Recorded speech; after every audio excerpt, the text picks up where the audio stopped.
But I read a Right. statistic recently that said by the year 2030, 30% of this generation's wardrobe will be digital.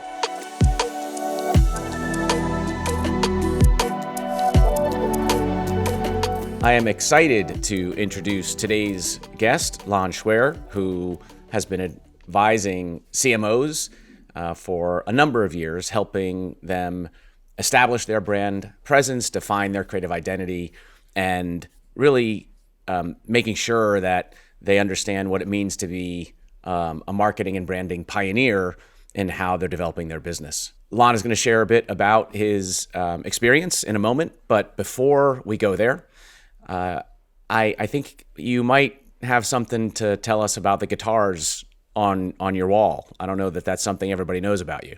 Well, first of all, it's good to be with you, Matt. And yeah, little personal kind of anecdote. I'm a closet muso. I have always had this fascination with the guitar, and one of my even as a youth, just kind of have always wanted to master the guitar, and for one reason or another, life got in the way up to this point.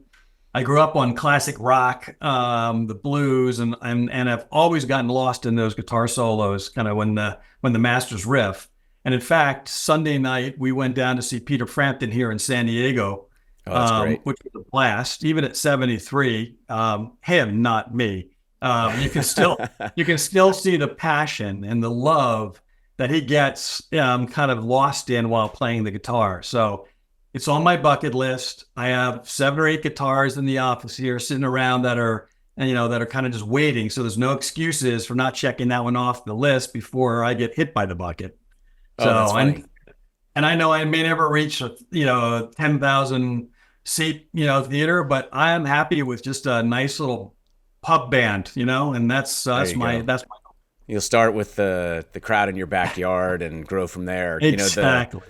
It's funny. My father was a drummer in a Hmm. college band, and for whatever reason, it didn't occur to him that a little boy would have a ton of fun banging on drums and learning how to play drums. And instead, my parents sent me to learn how to play the piano and Yeah. then tried the guitar. And probably the worst decision they ever made was they volunteered me to play the clarinet in my elementary school band. And there was just nothing worse to like build your identity as a, 9-year-old or 10-year-old kid than trying to play the clarinet. And I bailed. But if he had started me with the drums, I There don't you know. go. Who knows where I would have gone? You've been married to Pamela Anderson, right? You could have had many different things. So Yeah, there's some things about that I may not have been so excited about, but you never know. So, Lon, can you just give us a bit of a career history? How did you get started? Did you always know, starting at in college or shortly thereafter, that you wanted to be yeah, in the marketing space? What inspired you, and what was the trajectory? they probably. I mean, started kind of way beyond that. Or way before that. I've always had a fascination with art, and had an artistic bent. I grew up in rural Pennsylvania, small town in the middle of Amish country. Witness Harrison Ford, Kelly McGillis. I mean, that was my backyard. Wow. Lancaster County, Lebanon County area.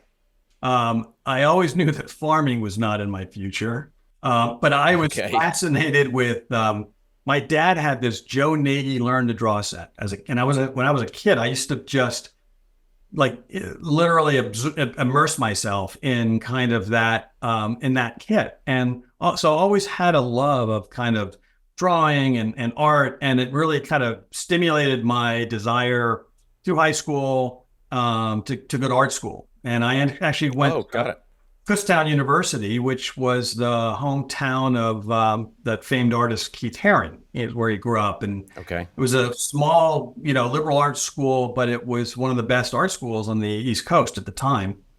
And I gravitated toward design in college, but in my senior year, they started including a couple very rudimentary advertising classes.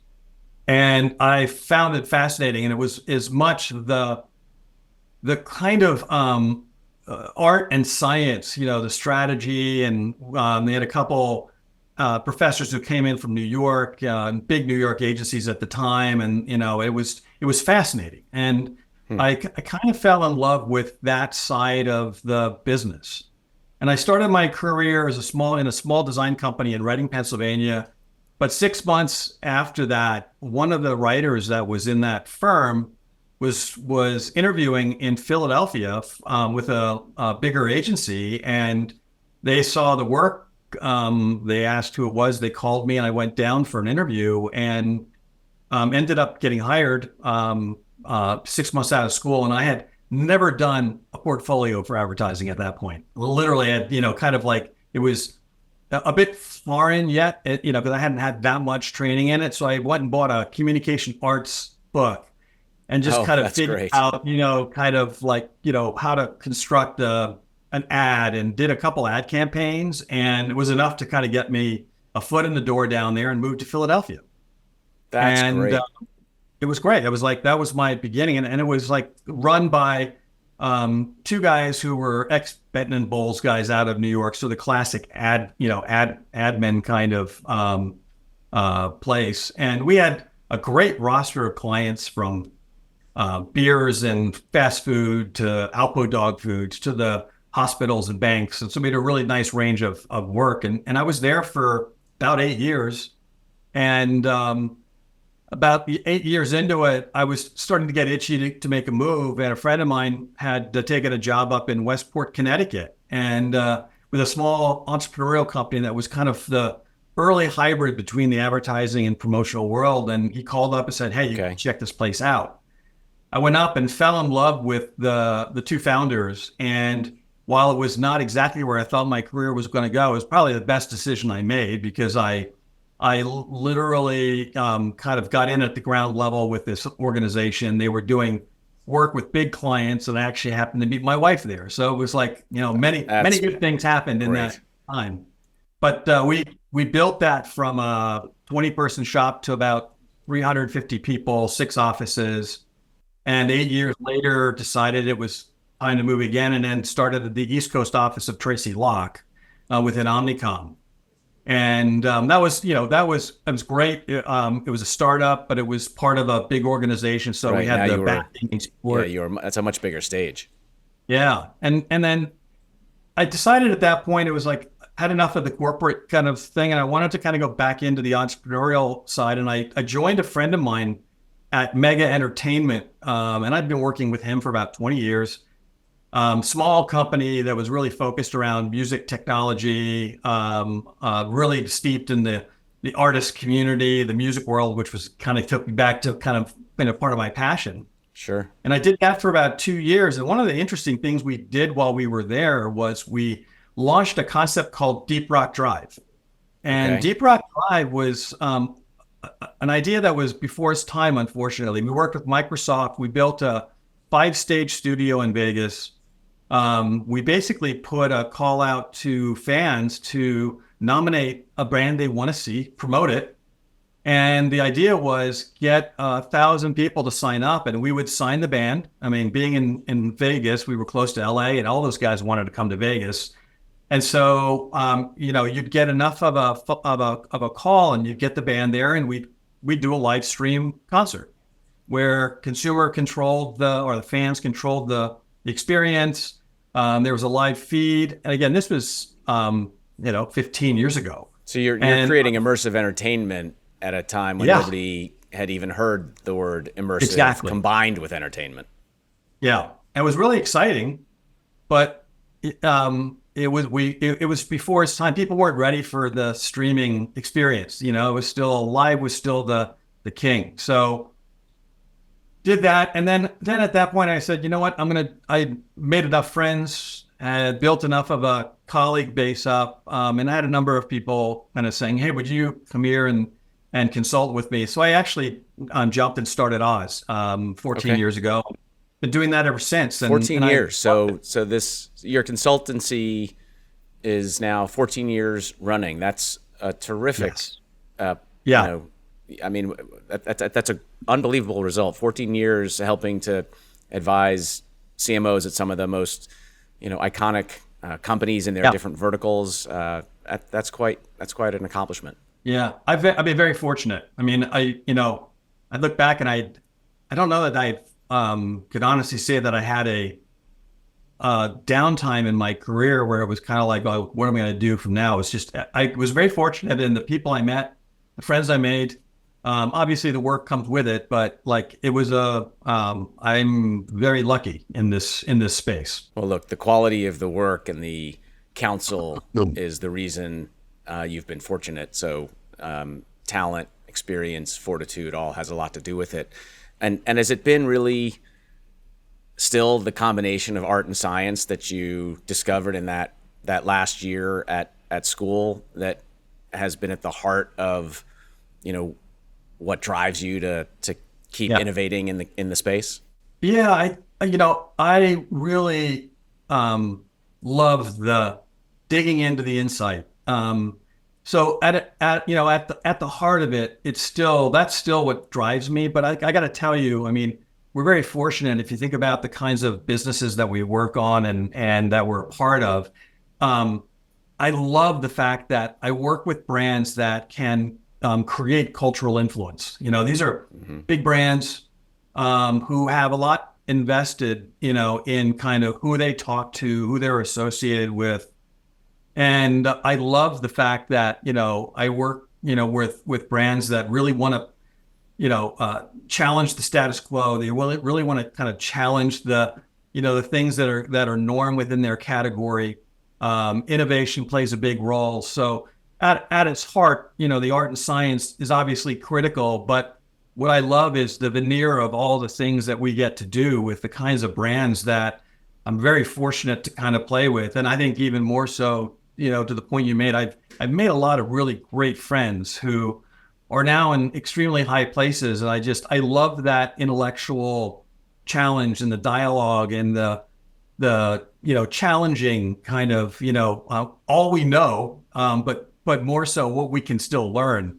And that to me is what's really, really exciting. So, Speaking of new spaces and learning and finding new challenges, bringing opportunities to some of these storied brands and accomplished executives, we work collaboratively in a number of ways, but all focused on immersive content experiences, immersive platforms. A lot of brands are very interested in what's happening in 3D spaces. What do you tell them when they ask you why they should pay attention to what's going on in platforms, whether it's Roblox or Fortnite Creative or considering, 3D engagement strategies on the web or elsewhere? yeah, I think it starts with the fundamental shift in this generation, and the fact that a lot of the brands that I work with, a lot of the companies that I work with are, they're really they're dependent, quite frankly, on connecting with kind of this new generation, this next generation. And if you think about this Gen Z, Gen Alpha kind of space, I mean, this is a generation that was really born into this idea of kind of multi-dimensional living, right? They've been playing and learning and shopping in between kind of the physical and virtual worlds since they could remember. I mean, they were really born into it, right? So, and I don't know if it was as much captivating them as much as this is all they know, right? But I read a statistic recently that said by the year 2030, I think it was like 2030, 30% of this generation's wardrobe will be digital. And I was just like fascinated by that stat. Now, whether that happens or not, I just think it speaks to the fact that this is such a relevant space and a relevant value that it holds in their lives.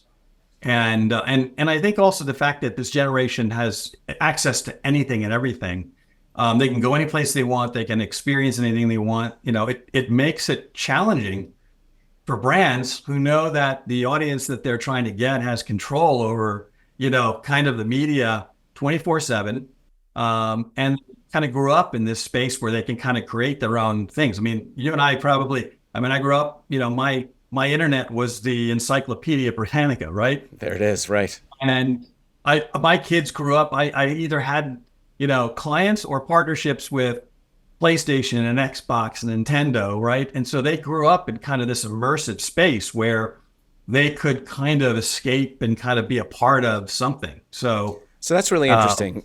The way you put that, that they could escape or be part of something, and you combine that with the idea you just shared, that it's all they know, whether it's more captivating or just the standard that they've come to expect and rely upon and enjoy.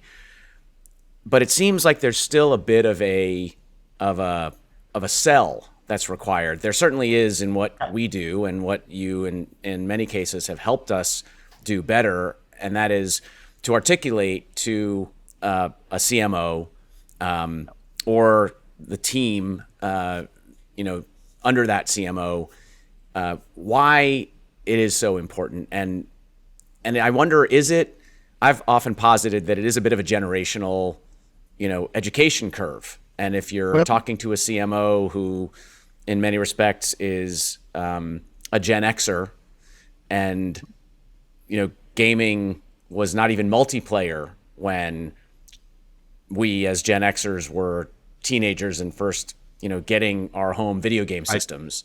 So is that where the gap occurs, or is it still that more needs to be developed inside these platforms to demonstrate tangible business outcomes? Or is it something in between? Like, what are the factors that are holding brands back from making more of a commitment to these 3D spaces? Look, I think some of it is,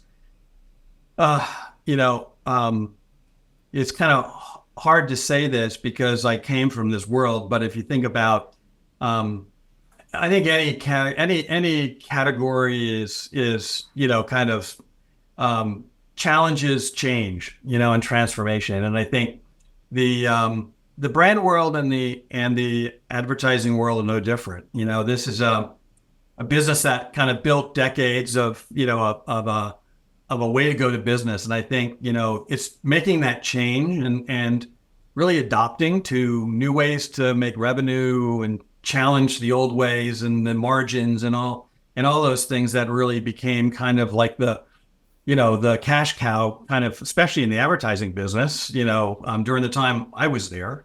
And I do feel like, brands are definitely, they're getting it. I mean, they know this is where the consumer is. They're not ignorant about that.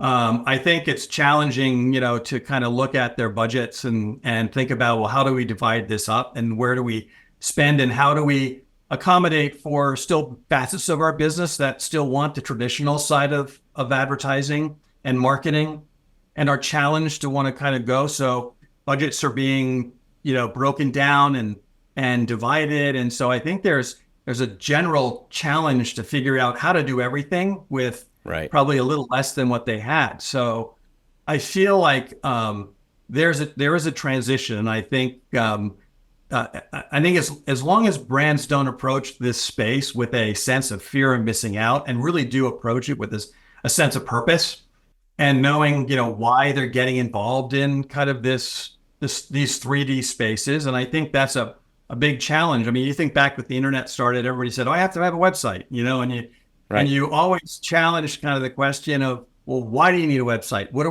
we doing there? Like, what's the purpose of it?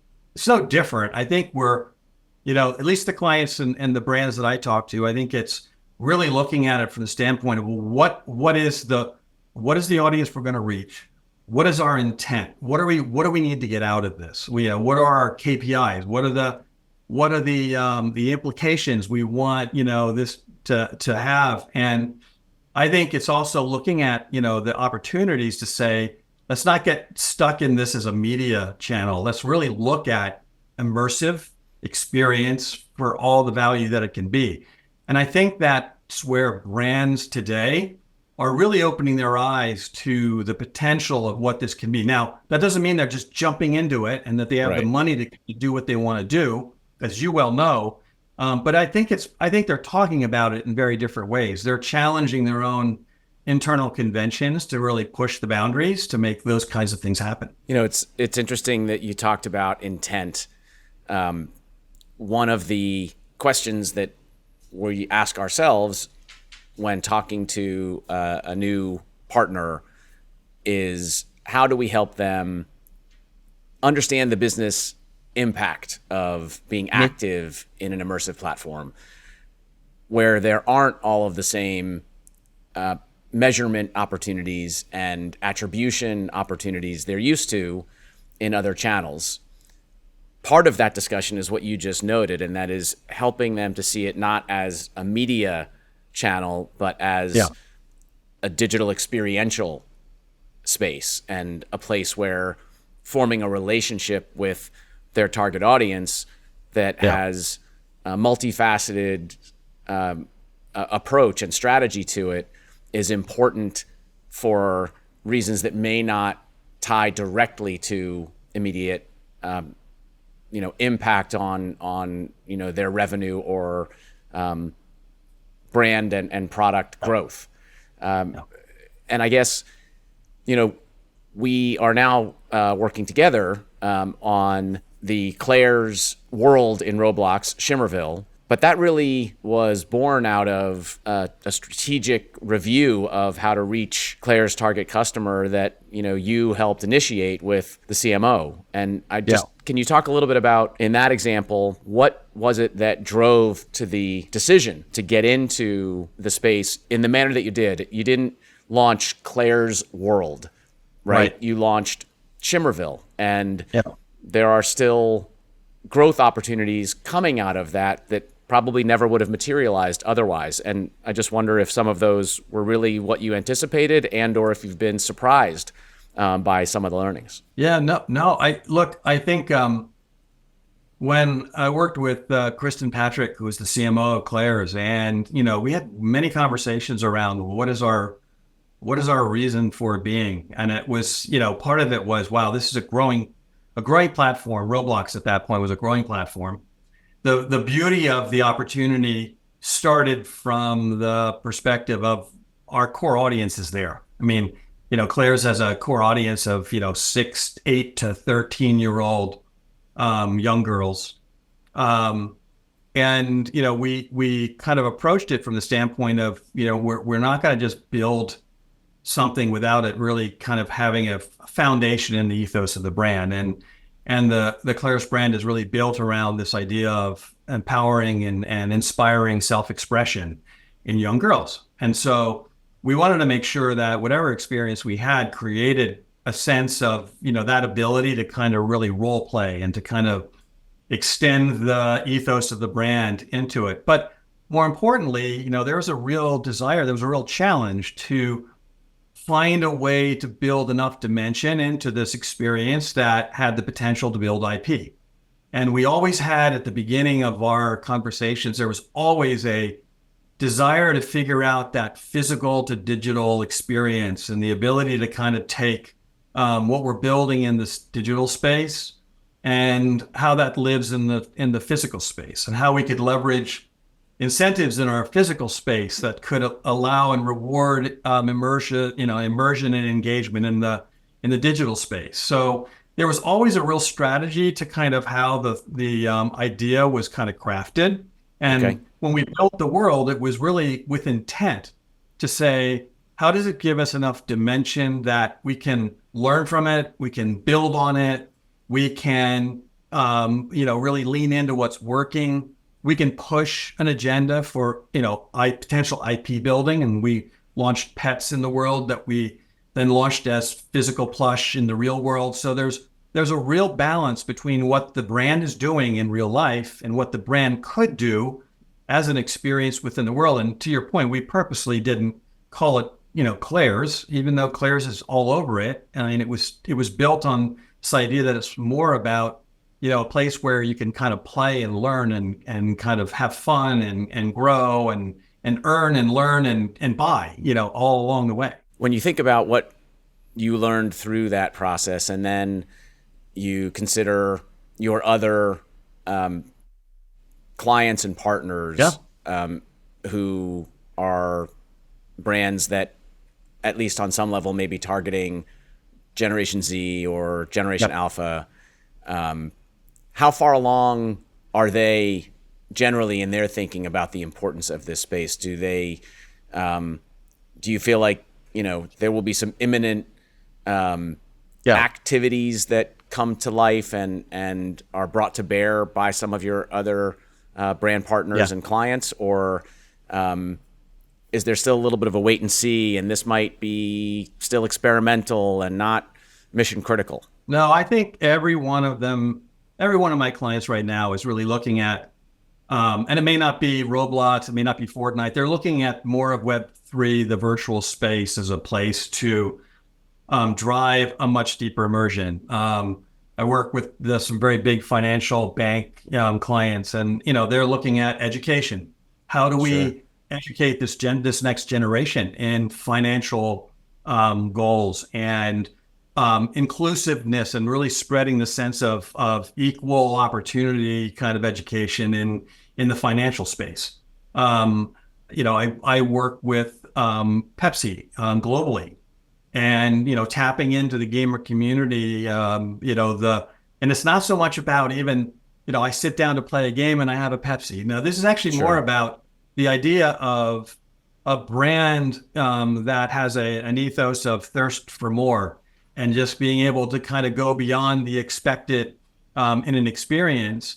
And last year they started a relationship with EAFC Sports, and really leveraging their 30-year relationship with soccer globally, Yep. with some of the biggest football stars in the world.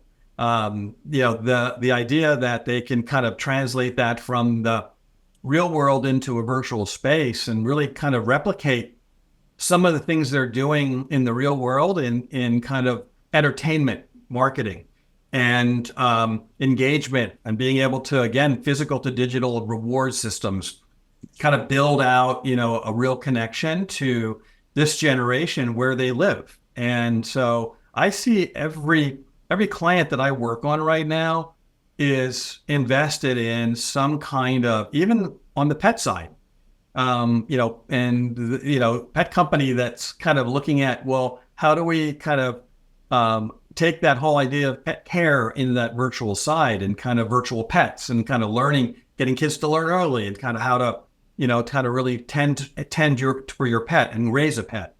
So there's opportunities everywhere. I don't think it's I think people are now looking at it as a media platform, not as a, should we get into this? How do we get into this? I think they're looking at it now as another core platform they have to execute against, and they're looking for the right ways to kind of build, their brand connection. You said a media platform, which I guess maybe is distinct from sort of a media channel, and it's not a place where they're thinking of advertising, although that might be a part of their strategy to draw attention to an awareness of what their activation strategy looks like. In this case, I think you're really referring to media as sort of an interactive content experience. Yes. And, Yes. There haven't been as many modern interactive web experiences that have launched, I would say recently, give or take, the last, 2 to 4 years. There have been a lot of attempts. We are big believers in immersive commerce, but the immersive commerce activations and tools that have launched to date are really not immersive. They are essentially 3D backgrounds with clickable buttons that bring up 2D checkout pages. And I don't think somebody who shops in Roblox for avatar items in a very immersive way, being able to change the size of the item they're looking at, and to try things on in record speed, and to scroll through a massive catalog, with the flip of a finger or a mouse, is going to really spend a lot of time in a 3D background clicking buttons. And so the immersive entertainment or interactive content concept doesn't seem to have made its way into web experiences quite yet. But I wonder if you think that is a place where brands are going to start pushing the boundaries a bit, particularly if they're not convinced that their audience is living inside Roblox, or there's a way for them to have a Roblox world that will engage consumers quite the right way, yet those consumers clearly want to be interacting in a three-dimensional space. Yeah, I think maybe one of the best examples of that, and I'm going to talk of this in broad terms, but the idea of shoppable content, I feel like at the entertainment world, I think is maybe the first to really try to break through kind of boundaries of, dimensional revenue and commerce, where I watch, to me, this will go further, obviously, as brands like, Apple really perfect these, kind of technology headsets where you're really immersed into the entertainment. But I feel like taking a little bit out of the meta world for a second and just looking at it from the standpoint of where consumers find kind of their passion points, and entertainment will always be a passion point. And the idea that I can be entertained and I can shop and I can do multiple things at the same time, I think is where the real breakthrough will happen in some of these kinds of experiences that will prove this real sense of immersion, and not kind of a click away into, to your point, a 2D page. It's like, hey, I see a jacket on a girl in a movie that I fall in love with, and one click takes me to a place where I can kind of put it on hold and get to it when I want to. But it's like, I think there'll be a much different way for commerce to happen that will continue to kind of infuse this sense of entertainment value, drag me into a storytelling mode, and then give me the options and sell me, when I'm really, kind of engaged and immersed in kind of something that's fun and that I care about. And it's a moment that, becomes a really important. And I say that in the context of entertainment movie that can happen in the middle of a streaming concert, or, as you think about like the world of entertainment, it can happen in anything down the road. And I do feel like, I've had many conversations with clients, and, more and more we're talking about ad campaigns that are really long form entertainment that have, teasers and trailers that take me to, long form entertainment. So I feel like the paradigm shift to wanting to really, kind of reach, connect, draw them in, and keep them engaged in your content is going to kind of be the challenge to kind of building that sense of a new commerce stream, a new way to kind of really build kind of what you were talking about. We talk internally, and when we are able to discuss this opportunity with a partner, we reference narrative commerce as a concept. And it resonates based on what you were just saying, that you're bringing a consumer into a storytelling mode. Yeah. But it might have a very specific purpose, which is to drive not just brand affinity, but a purchase. And I think the interesting trick will be how the creation of that narrative commerce content in a 3D space or connected to an immersive environment will be cost effective and or drive enough of a revenue opportunity to merit what is certainly a heavier investment than just building another e-commerce page on your Shopify powered website. Yeah, and I think to that point, I think the challenge that I see is just budgets, kind of the budgets to sustain the appetite. I mean, our look, streaming services are dealing with this as we speak, right? You can't have enough content.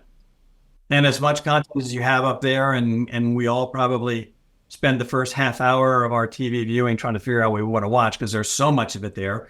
But there always seems to not be enough of what you really want to watch. And so I feel like that's to me the big challenge from a brand marketing perspective is, advertising budgets have decreased and so being able to satiate kind of that desire for content, I think the tricky part is being able to generate the right kinds of content, the right kinds of an immersive narrative that can kind of really create an evergreen kind of connection with the consumer, engages them in with enough really dynamic, experiential storytelling that they feel like they're part of the narrative a bit. They kind of and the narrative becomes part of their culture, part of their lifestyle so that there is a connection. And there are brands that are doing it. There are brands that that have very strong, consistent communications and that are kind of reaching them via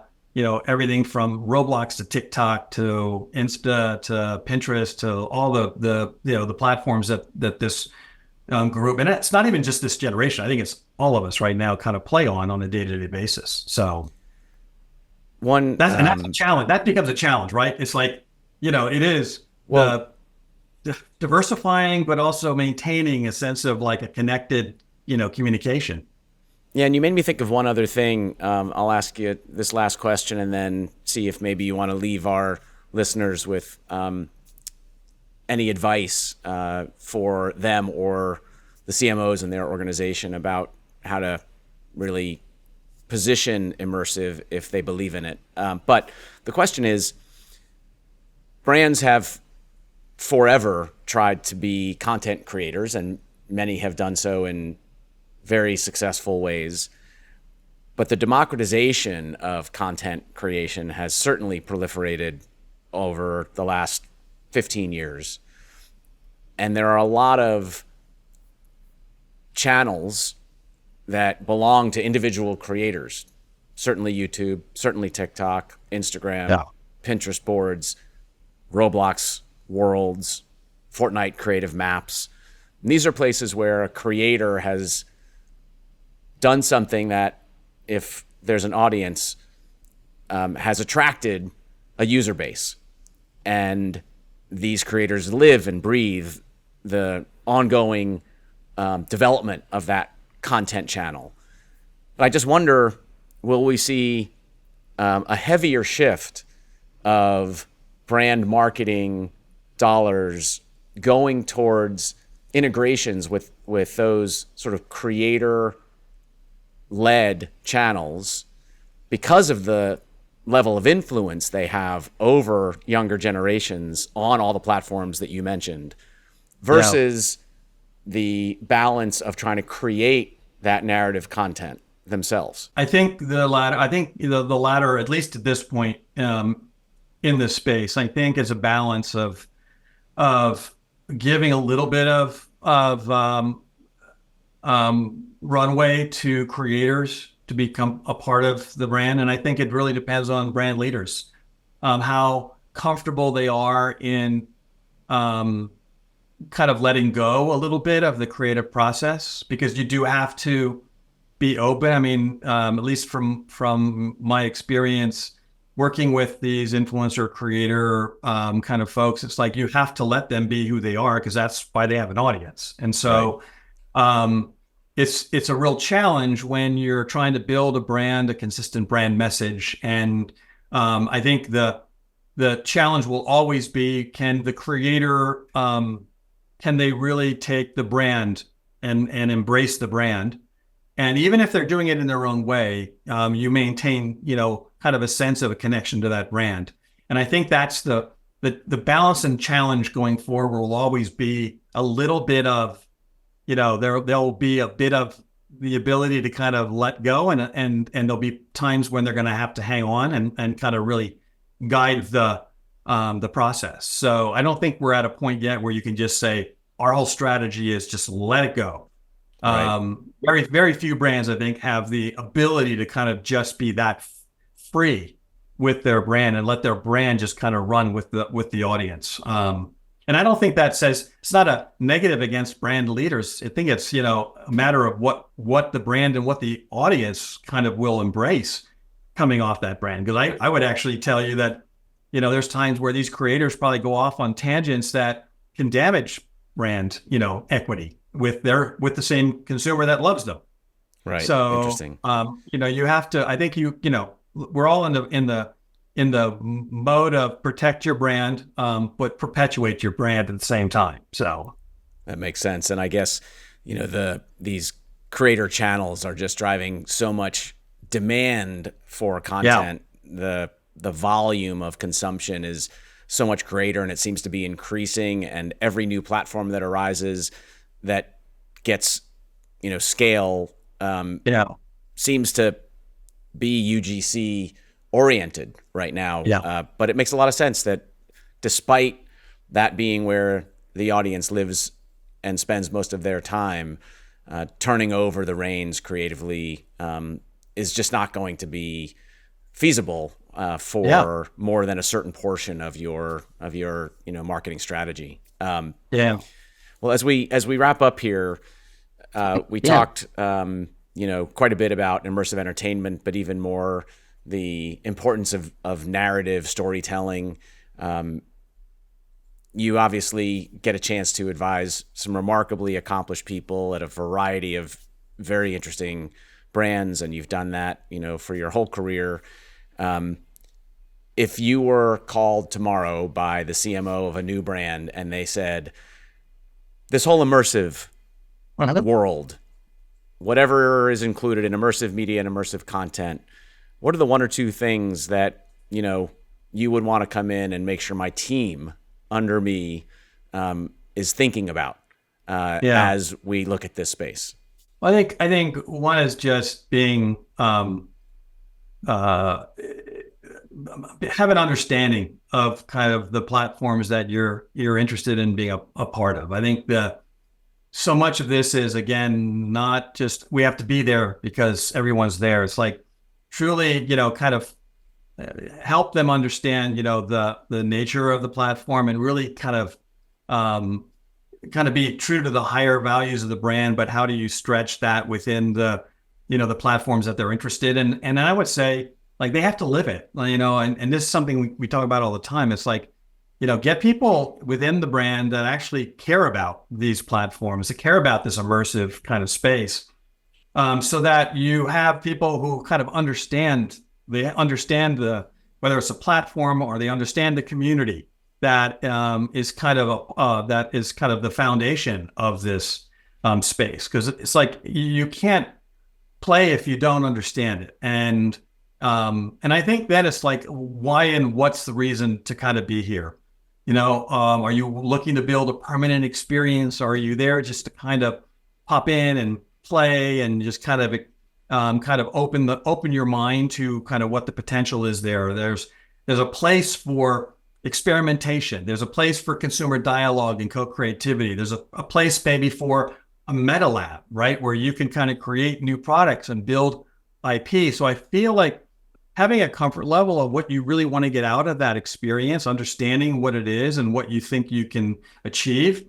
What are the things that you really want to do within that space that are valuable back to your brand, back to your business, and in creating either scaling up your audience or creating a whole new audience that can discover and find and take advantage of, and take advantage of the wrong word, to kind of create a connection to and kind of build a relationship with as you grow that experience. I think you might have just created a new impetus for job listings for 19, 20, and 21-year-olds, so that these brands can actually get people inside who live and breathe the day-to-day activities in these immersive platforms.